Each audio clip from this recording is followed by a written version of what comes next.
Kui mõtleme hingehoiu suhtest teiste abistavate valdkondadega, siis mõtleme ikka inimesest tervikliku olendina.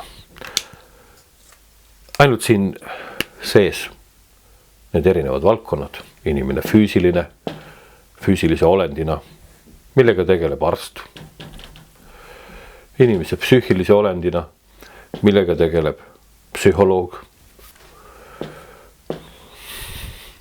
inimene sotsiaalse olendina,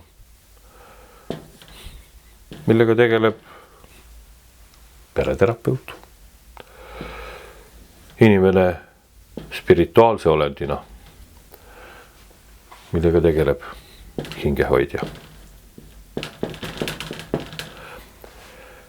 Kõik me saame kokku ühes terviklikus inimeses ja oma tegevuses puutume kokku kõigi teiste valdkondadega samamoodi.